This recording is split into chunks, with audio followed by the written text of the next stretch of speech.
Hey guys, so I'm just gonna jump into another short reading from my book, which is called Read It Rawly, and the byline is The Gifts of Life. And I wrote and published this 10 years ago, so I'm reading it from a very different perspective. And yeah, I'm finding this process to be interesting, and I hope that in some way you can find something meaningful in it too. Okay. Passion should be appreciated for its flexible yet concrete demeanor, as it is a source of energy which remains clean and unpolluted. Passion is an asset that lightens aspirations. It lends endurance in order for you to achieve what one without passion would see as impossible. Passion is also one of those things that emit from one's very core, deriving from an extreme abundant strength. When it is earnest, it is pure and thereafter communicates with others through words, actions, and aura. From an outside point of view, passion is a truly admirable characteristic. When one notices passion in another, one may be inspired in such a way that a healthy seed is planted. When passion is rubbed off on you and you become able to feed from your own as well as others' determination, one's willpower is strengthened and further solidified. Passion is a gift, a type of compost that enriches the process of achieving dreams. And that is the whole of that chapter. It's very, very small. And I think I'm going to read the next chapter, which is also tiny. I think these are the shortest ones in my book. And maybe this will provide a contrast to that.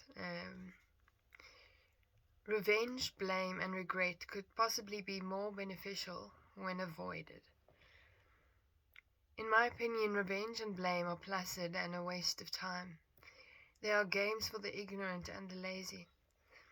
They are pathetic substitutes for many a thing and should never be used as an excuse for any kind of action or reflex one is compelled to do, especially whilst blinded with hatred and other unharmful emotions.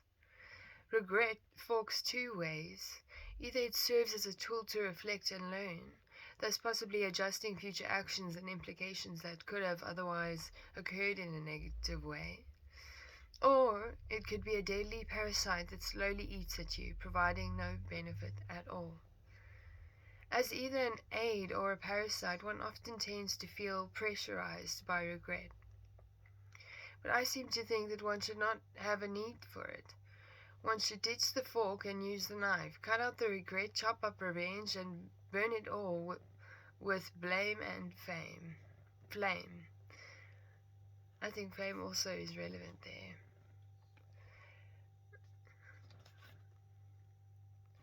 I mean, that's true.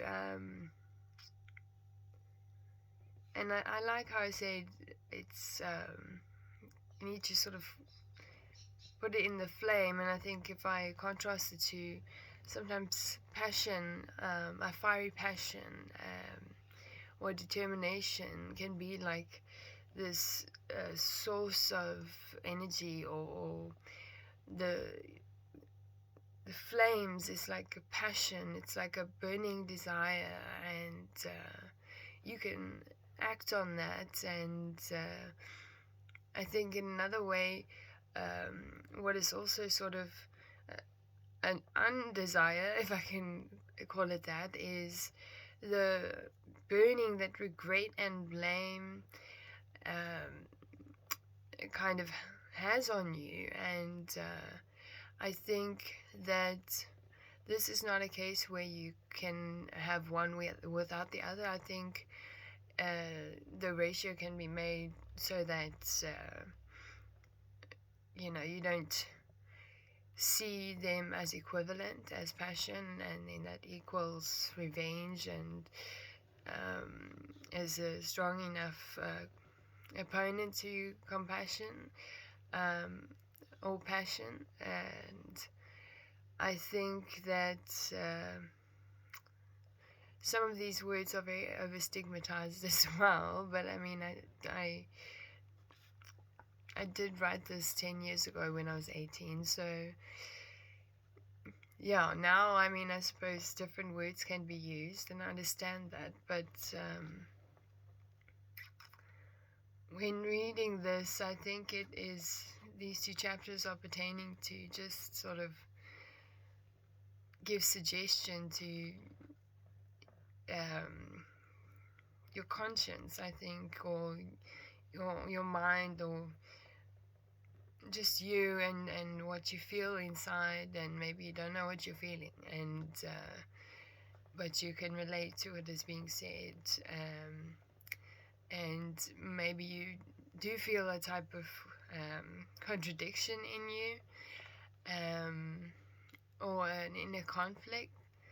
And when I talk about passion, I'm trying to also talk about passion is sort of a part of love as well. So, that's why I'm saying passion, determination, compassion, those can be a part of love, and that's in use. And with your actions, and I suppose resiliency as well, and an aspirational view of your goal, and a love for the process of getting to that, and a love for that which you don't have yet, but you know that you have the potential to get. And again, I think this comes to, what I want to say is that is really important. And don't downplay that. And it's very easy to get, I think, passion confused with other emotions. And I think that revenge, blame, and things like that can be a feeling that's similar to passion, but the actions that come out of that is not really helpful to you, as I say there. And it's more harmful to you, especially if you are in a situation where you are directing blame towards others, and you think that will alleviate what you feel inside, and that usually ends up backfiring. You usually end up just feeling more of the negativity of wanting to seek revenge, and things like that. That doesn't ultimately make you feel better. You gotta treat that situation with love. And then more intensely though, you can be sitting with yourself and actually be really, really feeling your inner conviction. And you might be struggling with well, why do I feel this way, these thoughts? I want to blame, I feel regret is my fault, everything is my fault, I shouldn't be here, I don't deserve this, just because of this and this, that this happened, and I'm gonna just sit here and stay stuck in that feeling and ruminate and just sort of be nihilistic. And that's quite heavy to have to feel. And it's not useful. And yet we have it, and we can make it useful in a way that we take that as something, as a pivoting place. When we've got that, you can take it, you can be like, oh, okay, this is not making me feel nice, and this is sort of, I'm doing these things, I'm speaking these things, and it's actually me wanting to seek revenge, I'm hurt inside, and I don't want to face that, so I'm trying to point fingers and blame others, or try and get revenge that ultimately won't help that hardiness of those feelings, and the plaguing of your mind when you're circling around that. And what would help is to take that and use that as the fire to which to spark you into actions of love and passion, and that to aspire to be better than what you were, or that to aspire to create an atmosphere what is better than the one you are currently in, or to look at your relationships and try and better them by changing the ratio, and making all the negative things, blame and things like that, which are ultimately not useful. You don't always need them. And I don't think you do need them. It's just very unhelpful emotions, but we do get them as humans, and it's important to deal with them. Otherwise, that comes into sort of not a snowball, but it just becomes bigger and bigger, like a growth. And like, and that's pervasive, and then you can end up to be very angry and full of rage, and yet inside what you really want is love. And you know I mean, it's hard, but what you need to do is sort of let that blame go, and let that revenge or vengeance type feeling, let that go. The time is now to do that. I mean, you can identify within yourself that it's not helpful to you or others, and if you are sort of interacting with yourself, the world around you, and or other people and your community or friends, you can see that there's sort of something that rubs off in a certain way, that it contributes to the unpleasantness of that.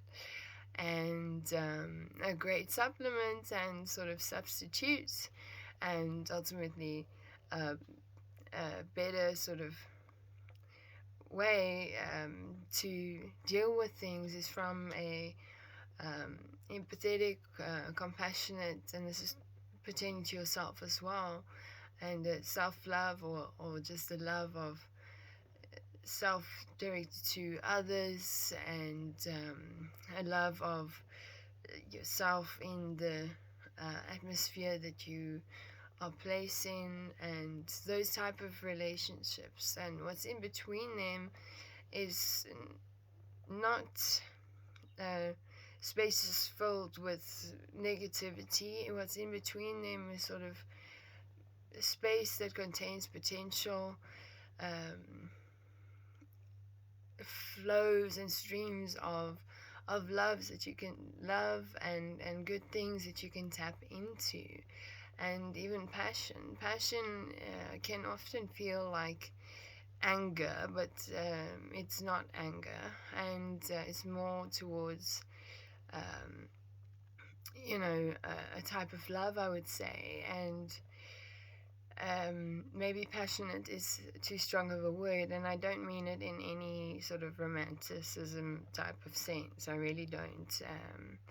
So I'm taking that. I'm saying that if you're passionate about something, if you want to achieve your dreams and things like that, it is about no excuses. It is about not blaming other people. You have to sort of have an ability to critique yourself, but in a constructive and productive way. So not blaming yourself, not beating yourself up, not regretting something you did and stopping just because you made a mistake. No, you're going to push past that.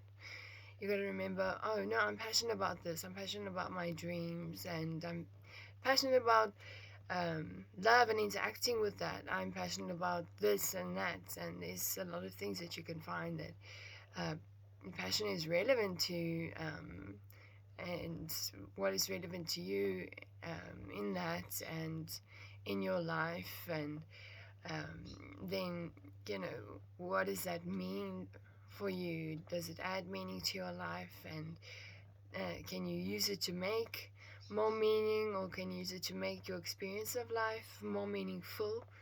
And I think then it's important to consider your heart and the state of your heart, as in, is there meaning? Am I coming from a place of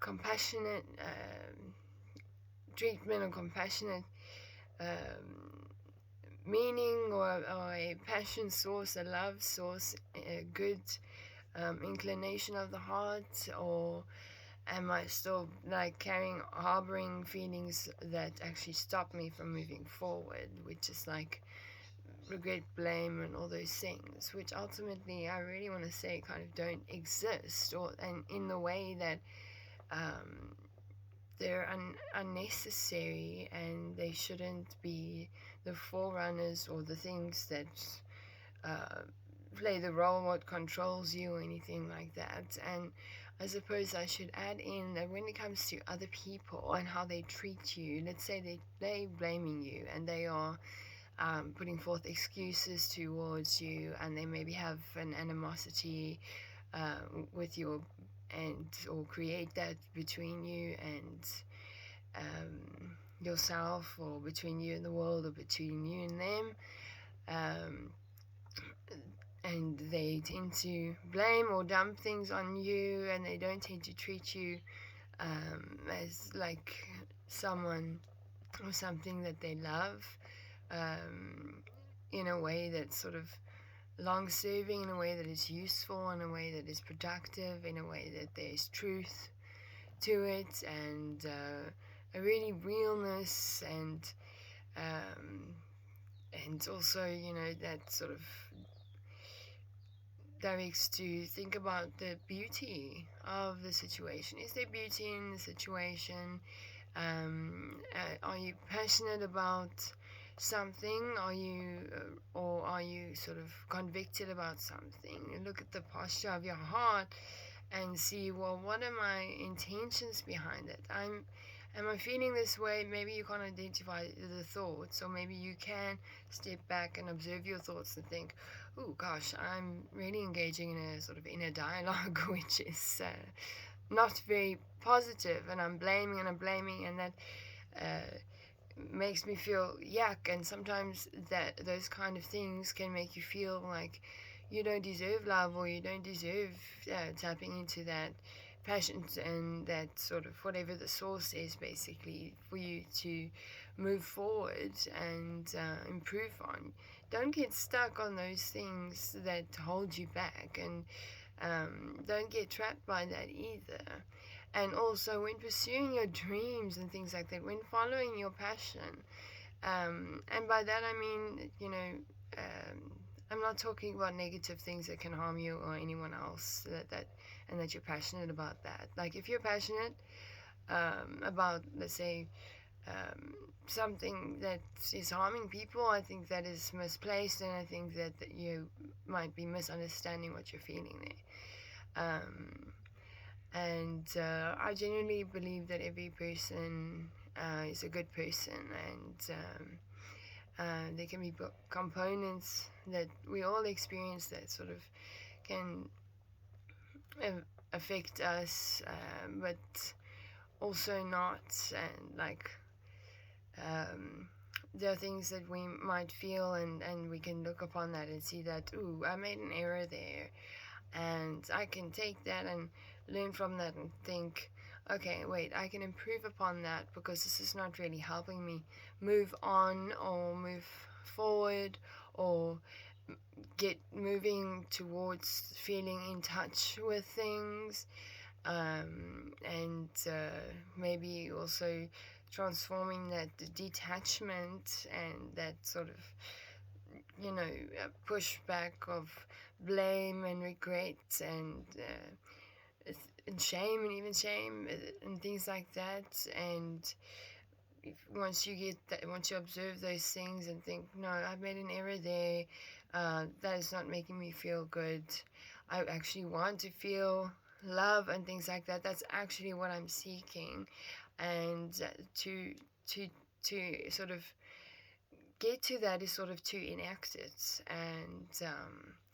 and that takes, you sort of doing something about it. And one of the things you can do, you can dismiss the thoughts that are vengeful thoughts, the thoughts that are plaguing your mind that is actually hurting your heart and making you try to step away from it, but yet you can point fingers, or you can think, oh, it's all my fault. I just don't deserve love, or things like that are abundantly available to me or to you, and that those things are real, and you're allowed to feel them, and um, and you can move past mistakes and errors that you make, and you can learn from that. You can use those as sort of building blocks to becoming sort of less vengeful, less excuse making, and more sort of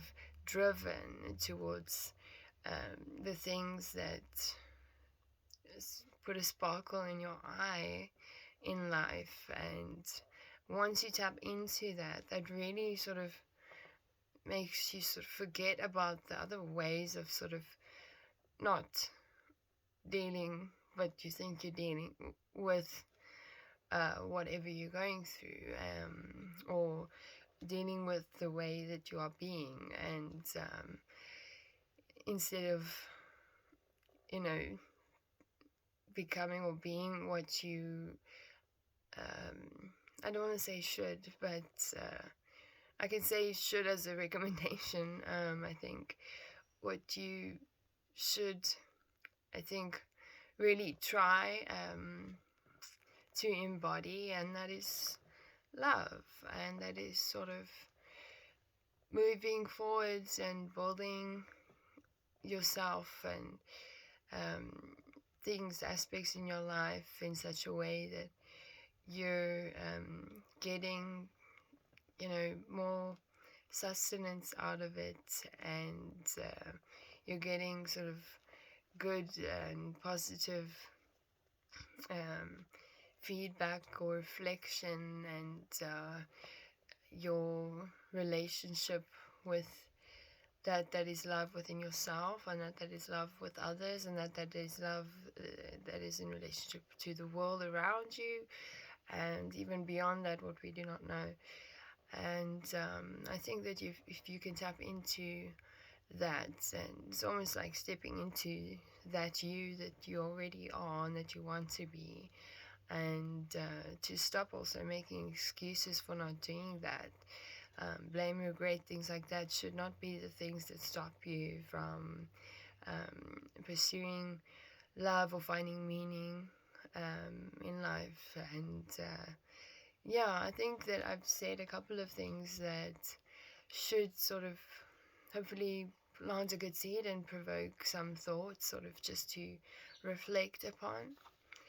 And what I've been wanting to do is read the back of my book, and I haven't read it in a while, but I think that I should have done that in sort of quite a long time ago. So, and there's a picture of me when I was a lot younger and I had hair.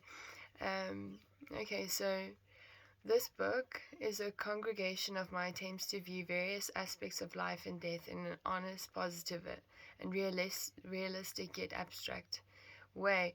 With an open mind, I explore the ability to expose certain significant gifts within contrast, opposition, and similarity. In order to facilitate the improvement of understanding alternative concepts, I share an array of perspectives. The irony of this book's main theme versus my life is quite uncanny. But in my efforts to be optimistic, I reduce my obsession of death and fantasy. Through insight and altered mindset, I have covered a scope of ideals that I sincerely hope will help people in a constructive way. And then a little bio says, writing has always been a way to cope with my challenges in life.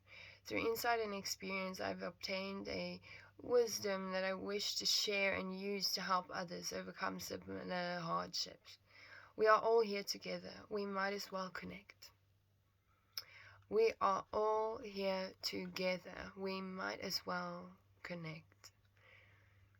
And so I hope that I'm making a connection with you, and I hope that you know that you are loved and that there's love around you and that there is love inside you, and that you are allowed to step out in love and to tap into that love that does exist, and you are allowed to move on, and you are allowed to uh, sort of crumble that paper where you wrote yourself off, and start afresh, start anew, and consider yourself as someone that is significant, that you belong in a significant um, place in life in which you can see things as significant to you, you can see things clearly, you can begin to realize things that you can be grateful for, you can sort of start to see the beauty in life, and you can start to sort of also engage in processes that can eventually come to sort of the making of meaning in your life.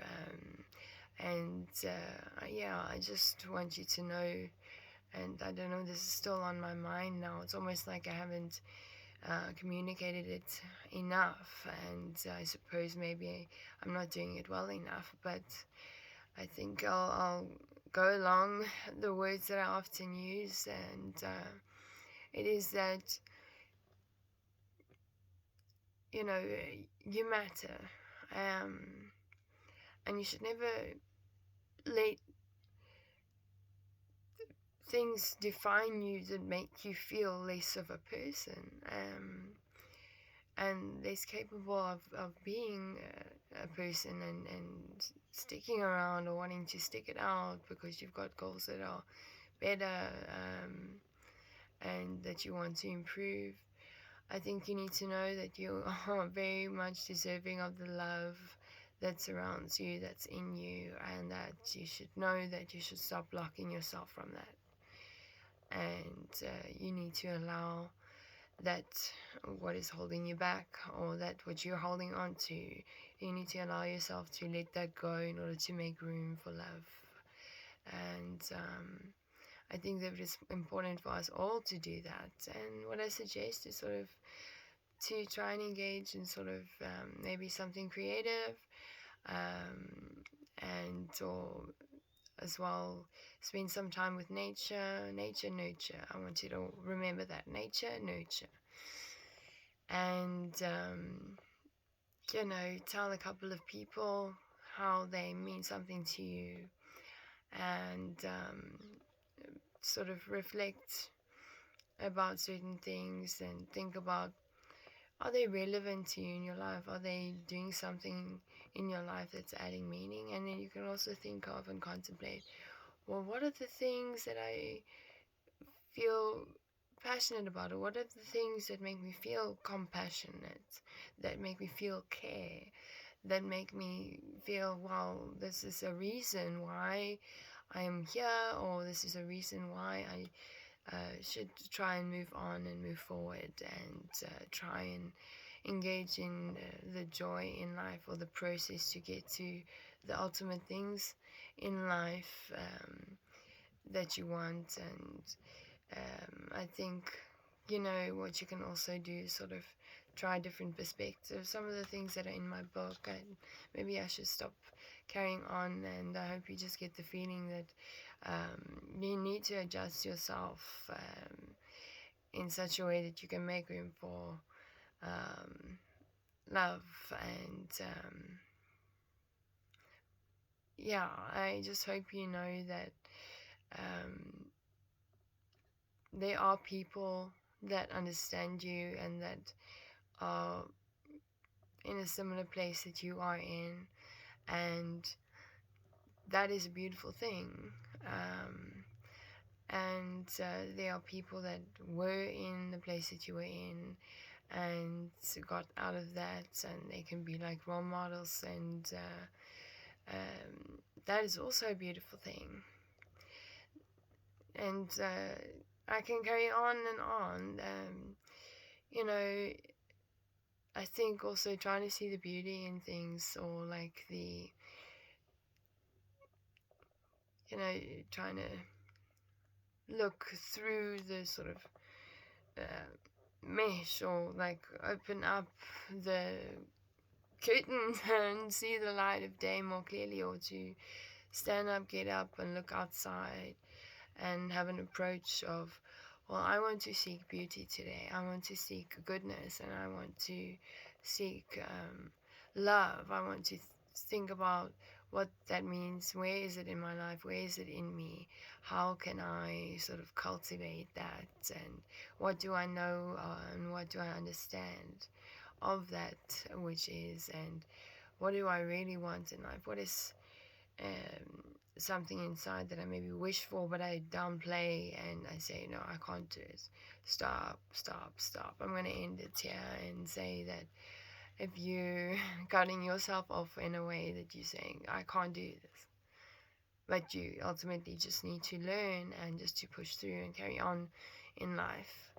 And, you know, go at a pace where you understand that there's a lot that you don't know yet, and there's a lot of way more potential than you think, and that the best is yet to come. And it's one step at a time, or one breath at a time, and you can do this. Just cross just cross out that you can't, and I am not talking about things that are negative now. I'm talking about things that help build your character, help build the steps in the structures that you take part in life, that help you move and see and develop and grow. And so what I'm talking about is life now. I'm saying that you can engage in living life, being a part of it, being you, being okay, and sort of being more secure, and being rooted in love as well, and know that you are created with love. And I'm saying that in a way that I hope that you understand that if you are created with love, that must mean that the love is in you. Just as you can see love in others and love in nature, and you can also sort of, I suggest maybe try gardening. You can see sort of a type of manifestation of growth, love, and what you put in and what you sow, what you shall reap. But it's a little bit more complex than that. What you sow, if you take care of it and you nurture it and you give it love, and you have a good relationship with it in the way that you want it to grow, you want things to come to blossom or come to harvest, so that you can have that feeling of joy. And I think it's really important to include in your life that a desire to experience joy, pure joy, and that comes with time. And it's more powerful than happiness, and it is something that sort of can be transformative and life-changing for yourself and others. And so I just want you to, I just hope that you have a blessed day. And there's a mantra that a very special woman said to me a long time ago, and I find it to be something nice to say that isn't, um, sort of too spicy to say. And that is, and I like to use it as not a mantra, but as a sort of compliment, I think. And it is like this. May you be filled with loving kindness. May you be loved. May you be at peace and at ease. May you be happy. And that is my wish for you for today. And that is both a prayer and I hope a blessing. And I hope that you know that you are blessed and that you are blessed to be a blessing. And you deserve to be here, and you deserve to tap into that, what is love and what is abundant and what helps you find meaning, make meaning in life, and carry on forward, and just start to begin to love parts of life, be grateful for it, and see the beauty in everything that is. Okay. Okay, cool. Cheers.